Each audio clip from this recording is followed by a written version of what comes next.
Today's technology session will focus on autonomous transportation, application of AI and robotics, and the limits and challenges of AI in remotely operating robots for space exploration.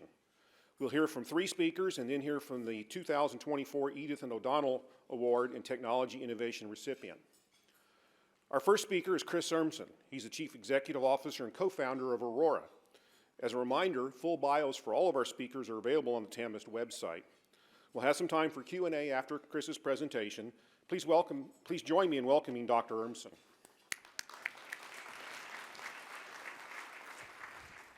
Thanks, Steve. Good morning. Thank you for the opportunity to be here. Thanks for hearing me rabbit on for 25 minutes. I was supposed to be here for the first couple of days. I ended up having some other stuff that came up, got in last night. It was nice to have so many of you welcome me at the bar last night. So appreciate seeing you all and the positive energy that was there.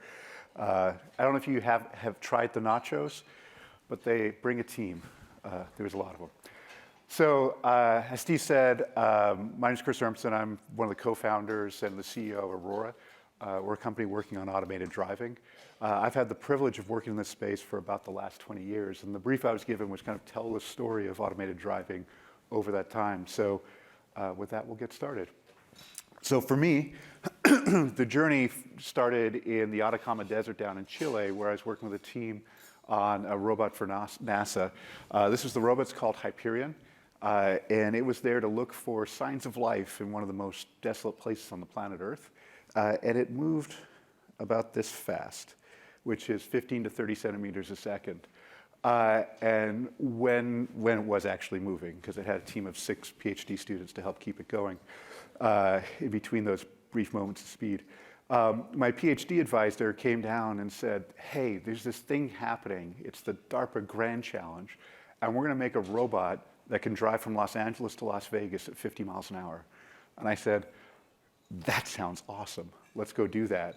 And so this is the first robot we made for that challenge. It's called Sandstorm. And this is really kind of like the Lucy of automated driving, in that it has all of the stuff that we take for granted today in automated vehicles. So from the front, you can see that upside down paper towel dispenser. That's a radar.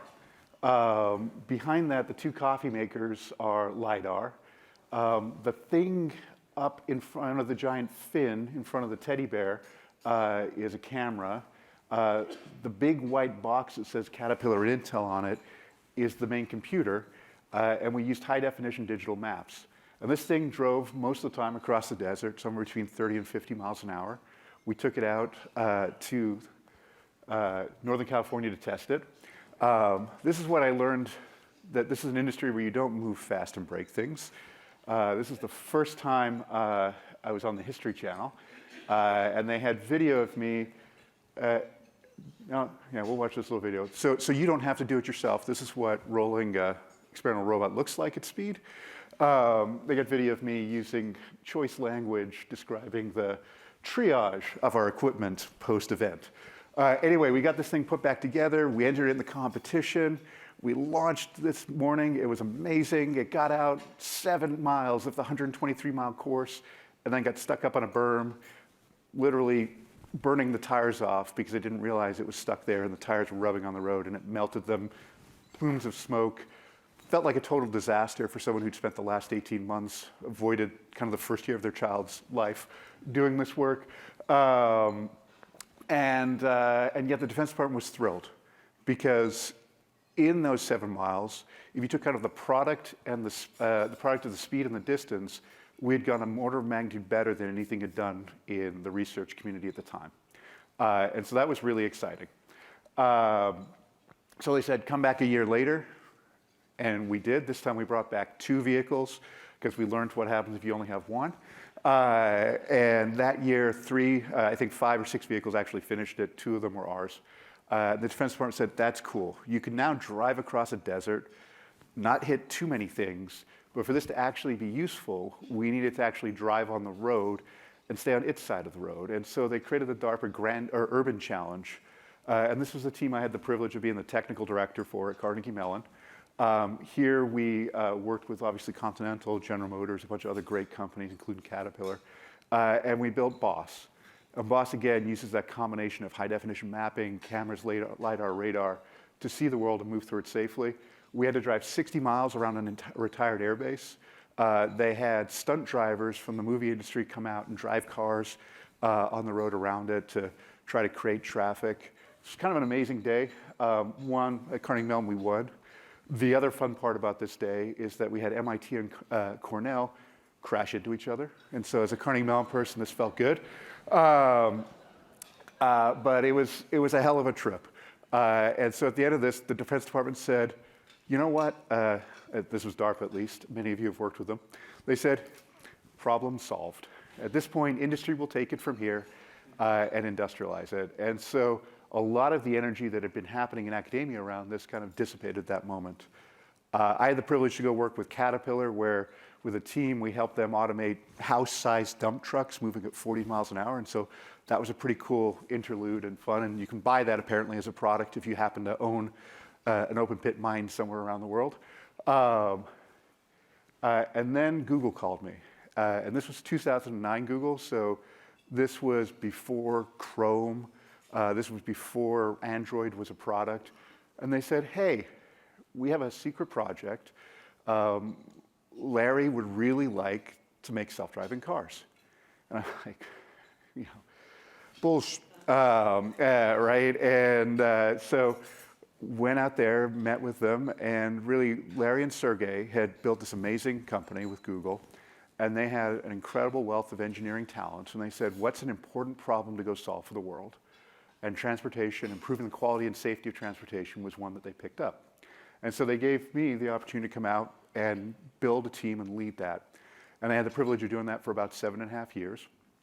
Over the time, we had a bunch of world's firsts. So this was our first type of vehicle, these automated Priuses. We drove 100,000 miles on public roads in the first 12 months, which to put in perspective was about an order of magnitude more than anyone had done before, which was kind of a big deal. We also drove 1,000 really interesting miles overall, kind of some of the kind of more kind of known areas of the Bay Area.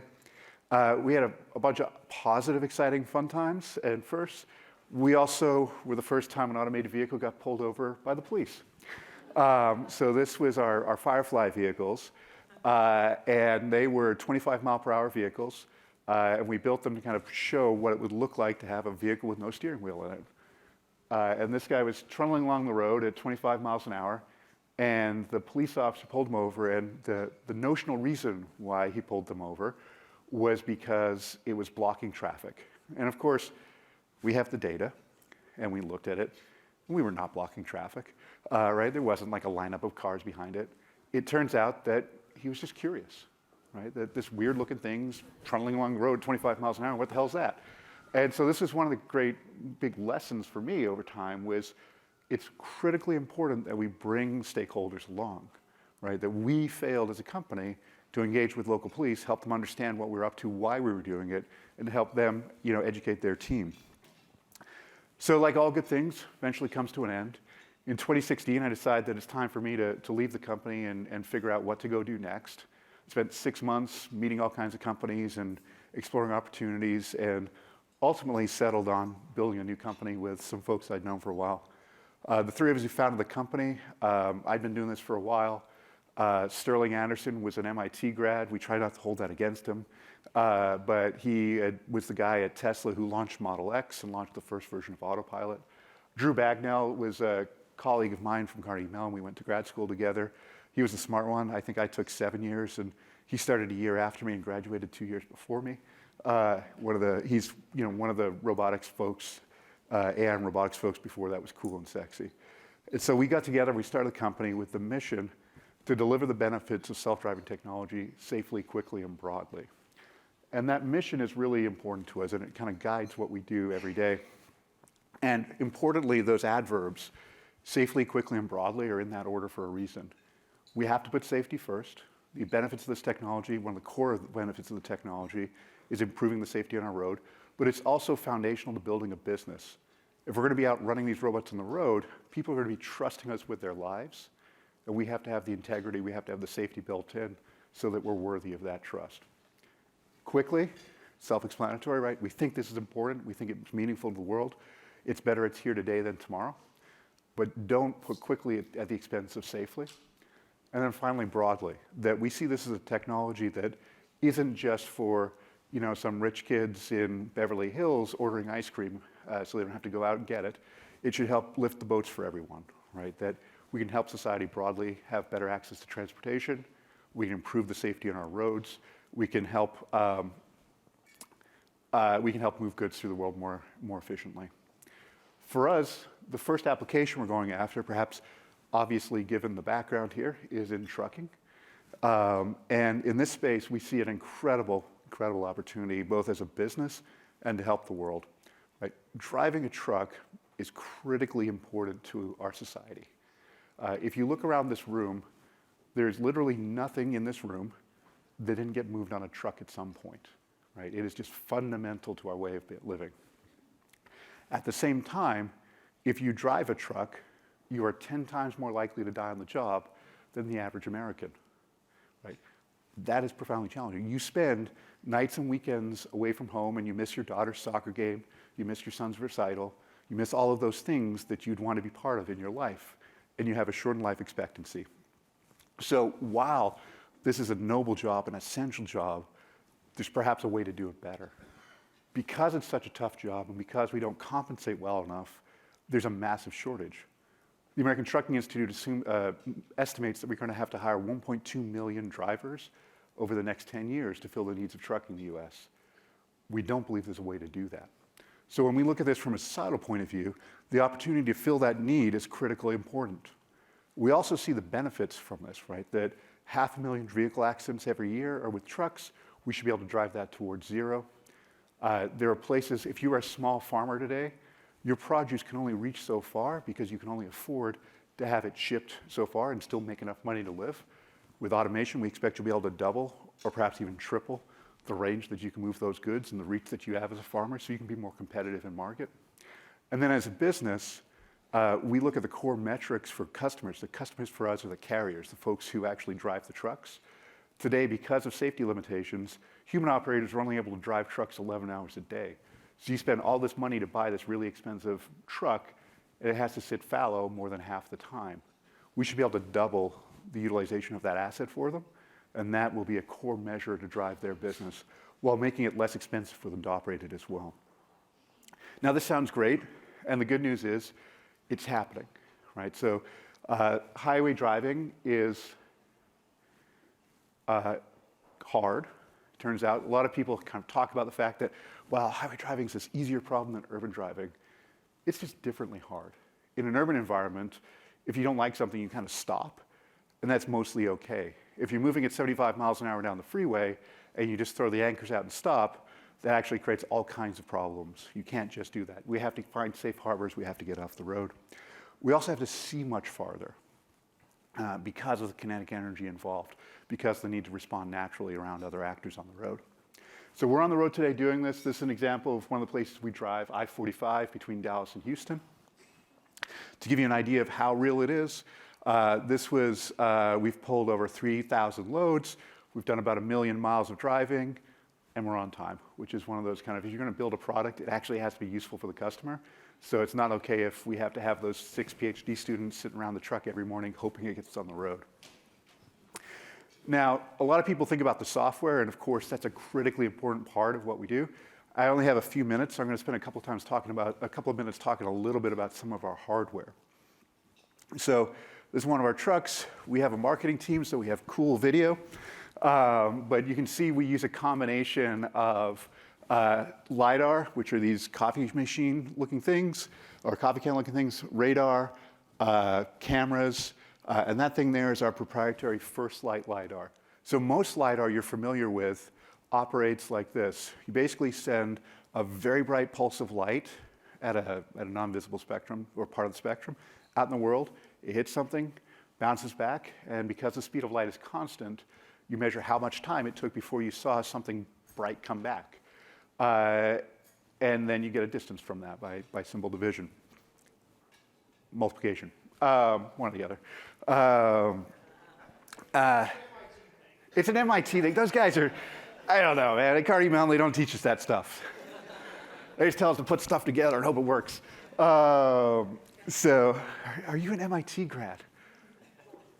Georgia Tech. Oh, okay. Well, that's there. I can respect that. And I hope our MIT friends in the room here appreciate that this is only in jest. I know at least one good MIT person. So anyway, back to, man, I don't know, you get on a university campus, suddenly some of the stuff comes back. I don't think I've made fun of MIT in years. Wow. Okay.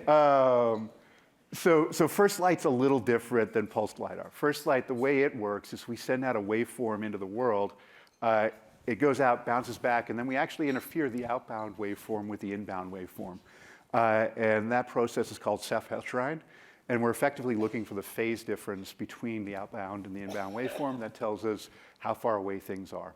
The benefit of this is, one, it's about 10 to 20-fold amplification of signal relative to pulse LiDAR. And so that means we can put out the same amount of energy and see further, or conversely, we can see as far as we need to without cooking people's eyeballs, which is on the up and up. Also, because it's much more like FM radio than AM radio, we're much less immune to noise in the environment. Things like super bright headlights, sunlight, glinting off objects, because we're looking for a very specific waveform. And of course, we can measure the speed of things as well, because we can pull out of that matching algorithm basically the Doppler shift. And so we know how fast the thing that we're looking at is instantaneously. So that all sounds cool, hopefully. Let me tell you why it matters. So this is a video of one of our vehicles driving down the freeway, the I-45. And on the right-hand side, you can see our First Light LiDAR. And at this point, we're already detecting an object stopped on the shoulder. And now I'm going to play the video forward here. And on the left is a state-of-the-art traditional LiDAR on the same vehicle. And it takes us that long, 9 seconds, for us to be able to see it at all with the conventional pulse LiDAR. As you can see, so what's happened in this video is our truck is actually using all the data here, and we've detected that vehicle, moved over to make space for it so we can drive safely past it, and then we'll move back after we pass this, I think it's a work convoy on the side of the road. If you can imagine that if you're instead of being able to see that half kilometer roughly down the road in front of the vehicle, you're limited to 200 meters, everything feels like a panic moment. Right? At the last moment, you're making a swerve to avoid. Think of it as driving in a fog. Right? This technology allows us to not drive in a fog, and it's the fundamental difference between demoware in this space and actually having something that's safe to drive a truck on the freeway at speed. So that's nice. It's a cool bit of technology. It seems perhaps that it works. But safety, of course, is more than any one element. And at our company, we've taken the approach of building a safety case, an argument why we think the vehicle should be safe. And it has 5 fundamental pillars in it. The first is that the vehicle needs to be proficient, and that means when everything's kind of working, that it works the way that you want, that you drive on your side of the road, you stop for things in front of you, et cetera. Fail safety is the second pillar, and this is that when something breaks, that we can identify that it broke, and that we can then mitigate the risk that results from that. The third pillar is continuous improvement, so that we have a process where we take lessons that we've learned in the field, we feed that back into requirements or into engineering artifacts, and turn that crank so that we get better and our processes get better as well. We also have to be resilient, meaning that we have to stand up to things like cyber attacks or intentional misuse of the product. We have to have a process that mitigates the risk of those. And then finally, we need to be trustworthy, because the whole rest of it doesn't matter if we don't have a culture that actually embraces it, and where we have blameless accountability, where someone can say, hey, I see this thing, I can report a safety concern, we can triage that and address it, much like the aviation industry incorporates in their systems today. And so internally, for us to be ready to launch the product, we want to complete all of the evidence that ladders up to these 5 pillars. It's about 465 work streams, and as of the end of Q3, and we're a publicly traded company, so I have to give you as of the end of kind of data, we were about 83% of the way through the work that we had to do here. One element of proficiency is dealing with situations where other drivers on the road do something that you wouldn't expect.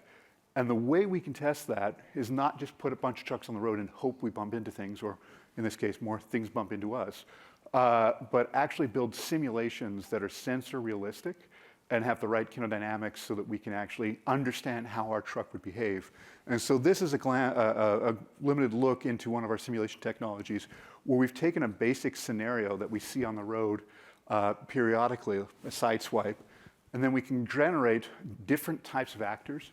We can generate different environmental conditions, and then we can run the Aurora driver against those situations to ensure that we would respond in the appropriate way. And so what you see here is as any of these different vehicles swerve in lane towards the truck starts to move over to try to make space, and then what should happen at that point if they don't make enough space is that we should begin an emergency response to that, which is coming to a stop. But we need to know that a collision actually happened.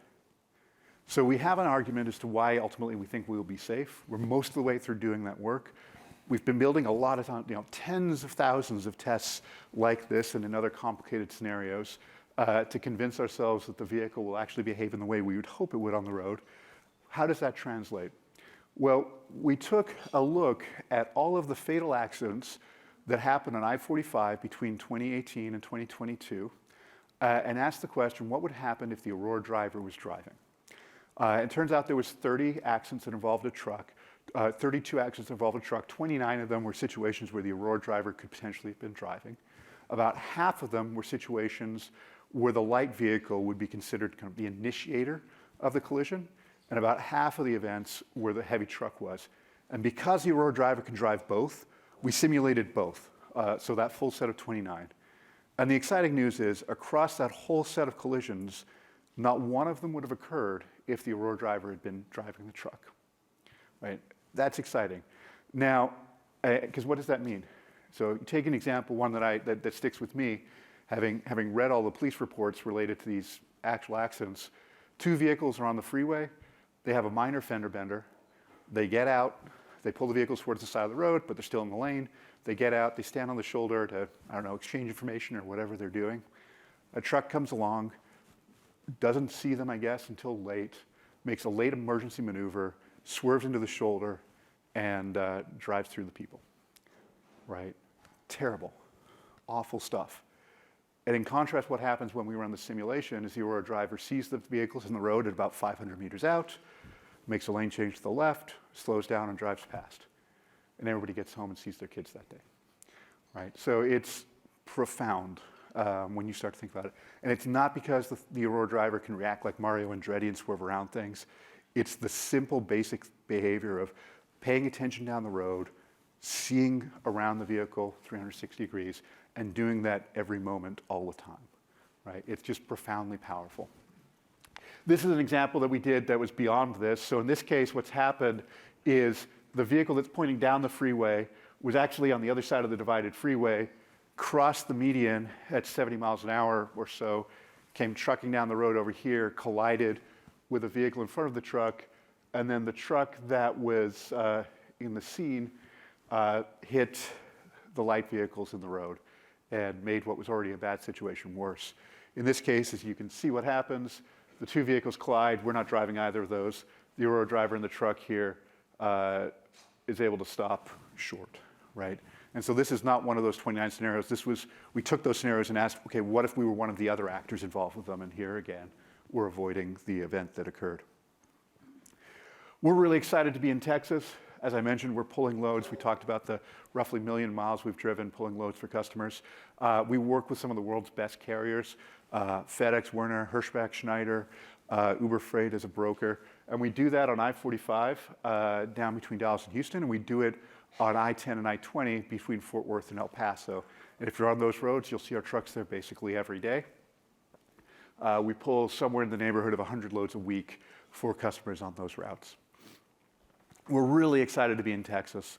We're proud to be here. We have 250, I think, people in the state working, supporting our operations here. As I mentioned earlier, that event with the bubble car, the Firefly, we certainly learned our lesson from that experience. Today, we engage closely with both federal regulators, state regulators, and also local police. We think that's critical, right? We're doing something that's going to shift society forward. We need to bring folks along with us. So we're actively engaged with our friends at TxDOT. We're actively engaged with police officers on the route. This is a quote just a couple of weeks ago, we were out with the Frisco PD doing mock pullovers, right? These trucks are going to be on the road. At some point, despite our best efforts, the police are going to want to pull them over for some reason. how do they interact with them? And so we get to demonstrate our process with them, we get to refine and learn our process with them, and bring them along on the journey with us. And we think that's a critically important part, and we expect to continue to do that as we increase the places we're deploying the technology. So at Aurora, again, we're on this mission to deliver the benefits of self-driving technology safely, quickly, and broadly. We think the opportunity to cut into the 40,000 Americans that die on the road every year is an important mission. We also see an incredible opportunity to lift up the country, right? That transportation is the lifeblood of the American economy. And if we can make that a little easier, a little more equitable, and a little better, then we can help everyone. And so we're very excited for that, and really appreciate the chance to chat with you this morning. Thank you.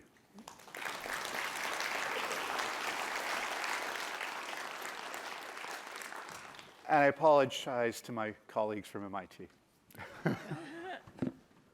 Thanks, Chris. Appreciate that very much. There's 2 microphones in the room, so we'll take some questions for Chris. Yes, sir.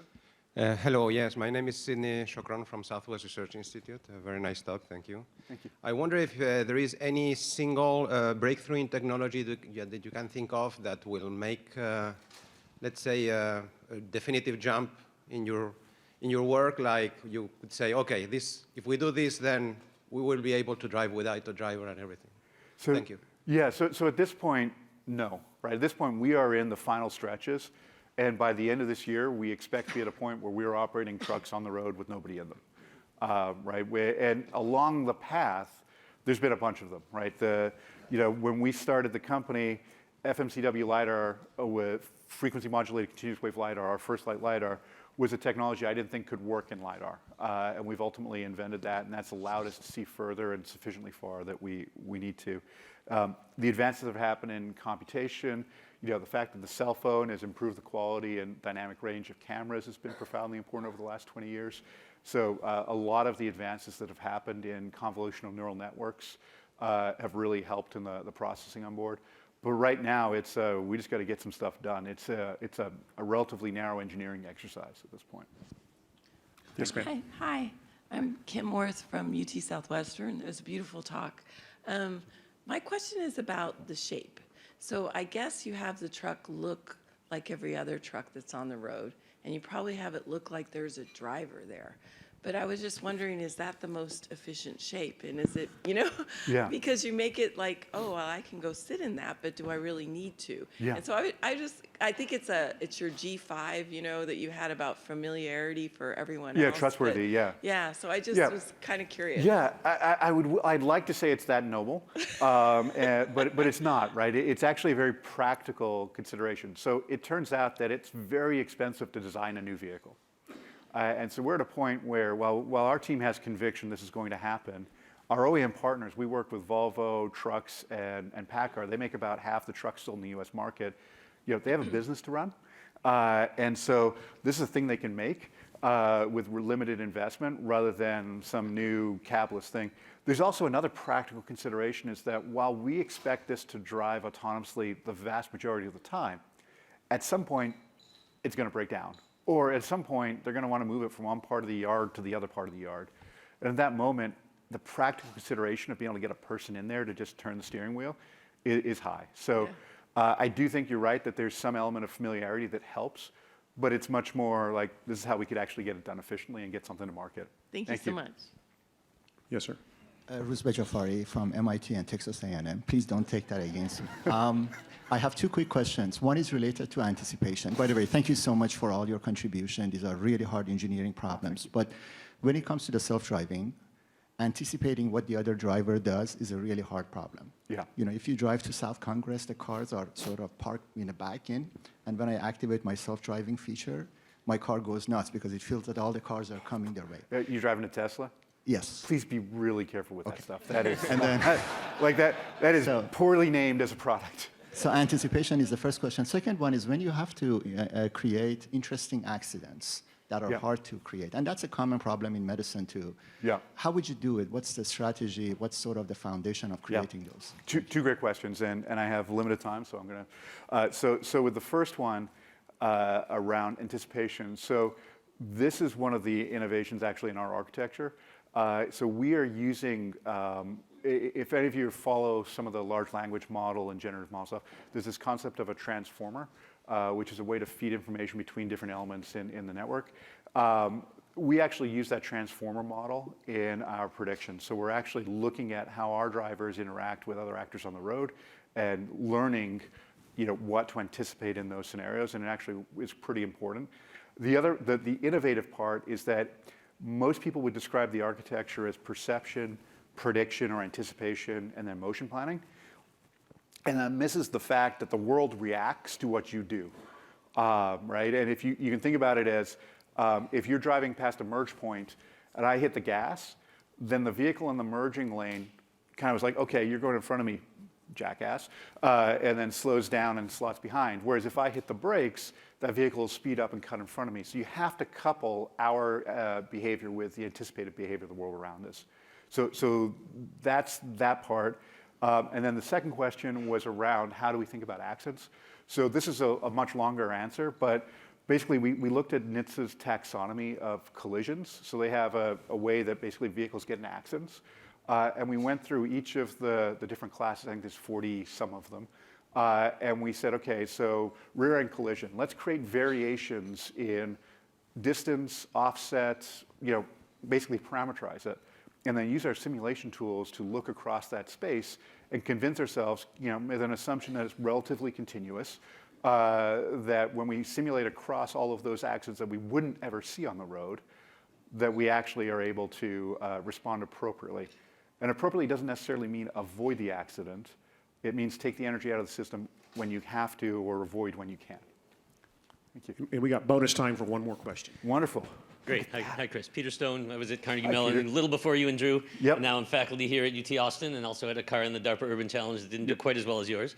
I'm going to be leading a panel on ethics of AI over lunch, and we're going to may explore this question a little more deeply. But you make a really good case that the trucks are going to avoid mistakes that people would make. Yeah.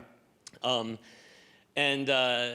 they're probably never going to be perfect, or it'll be a long time before they're perfect. And some of the mistakes they make are going to be mistakes that people wouldn't have made. Yes. How much better do they need to be accepted? What are the barriers? And how can we get people to accept those mistakes that people wouldn't have made? Yeah. So I'm gonna half dodge here, partly because that's not my place to say. Right, in that what's going to happen is we're going to introduce this technology. We're certainly going to meet and exceed what is the federal bar. So if you are the National Highway Transportation Safety Administration, and if someone from there is here, please correct me. But the bar for technology on the road is that it is not creating unreasonable risk to safety. And that's the way we think about it, because actually trying to quantify that we are 10 times better, 20 times better than a person, anybody who's telling you that without having driven 1 billion miles, 2 billion miles, 10 billion miles they're not able to get there. And most other safety critical systems, that's not the way you think about it. You actually think about this measure of unreasonable risk, there's a variety of other kind of concepts around that.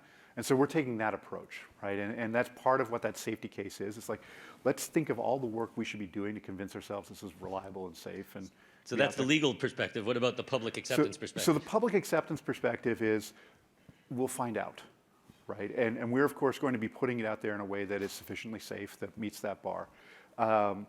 And that what we're starting to see is that companies that do good engineering around this are materially better. There's a really nice publication that Waymo and I think it was Swiss Re put out around the rates of collisions that they have. And they're demonstrating material safety benefits relative to people. I talked about the Tesla self-driving thing earlier. Please be very careful with that. It is not actually a self-driving system. It's a driver assistance system. Part of what is happening with that is there's some level of desensitization that's occurring, right? And it's demonstrating that what people think of a self-driving vehicle can get into collisions, and if it is valuable and useful to society, that we're willing to make that risk trade-off, which we make with every other bit of technology, from toothbrushes to guns, I suppose. So my expectation is that if we do our job well and provide transparency along the way and provide real benefit to society, then this will be all out on the roads. I'm rooting for you. Thank you. Let's thank Dr. Urmson one more time. Thank you very much. Thank you. Thank you.